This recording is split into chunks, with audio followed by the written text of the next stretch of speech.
அல்லாஹ்வுடைய தூதர் ஸல்லல்லாஹு அலைஹி வஸல்லம் மதீனாவிற்கு வந்ததிலிருந்து மஸ்ஜிதுன் நபவி அமைக்கப்பட்டதிலிருந்து அல்லாஹ்வுடைய தூதர் ஸல்லல்லாஹு அலைஹி வஸல்லம் அல்லாஹ்வை சந்திக்கும் வரை இஅ்திகாஃபை விடவில்லை. முதல் பத்தில் இருந்தார்கள், இரண்டாவது பத்தில் இருந்தார்கள், இறுதி பத்தில் இருந்தார்கள், மரணம் வரை இறுதி பத்திலேயே தொடர்ந்தார்கள். ஏன்? லைலத்துல் கத்ருடைய இரவை விட்டுவிடக் கூடாது என்ற காரணத்துக்காக.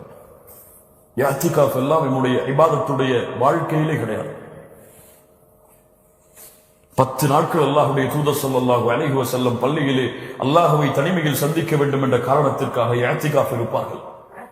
அல் ஹல்வத்து மஅல்லாஹ், அல்லாஹ்வுடைய மார்க்கத்தில் ஒரு முஃமின் செய்ய வேண்டிய மிக முக்கியமான வணக்க வழிபாடு அல்லாஹ்வோடு தனித்திருத்தல்.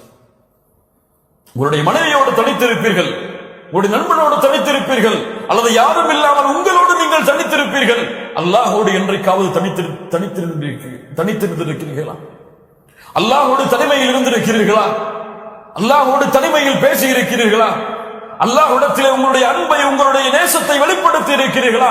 என்றைக்காவது தனிமையில் யா அல்லாஹ் உன்னை நான் நேசிக்கிறேன் என்று சொல்லி இருக்கிறீர்களா? யா அல்லாஹ் இவ்வளவு குற்றத்தை செய்துவிட்டேன், யாரும் அறியவில்லை, நீ ஒருவன் தான் அறிந்தவன், என்னுடைய பாவத்தை மன்னித்து விடு யா அல்லாஹ் என்று தனிமையில் உட்கார்ந்து அல்லாஹ்விடத்திலே அழுதிருக்கிறீர்களா?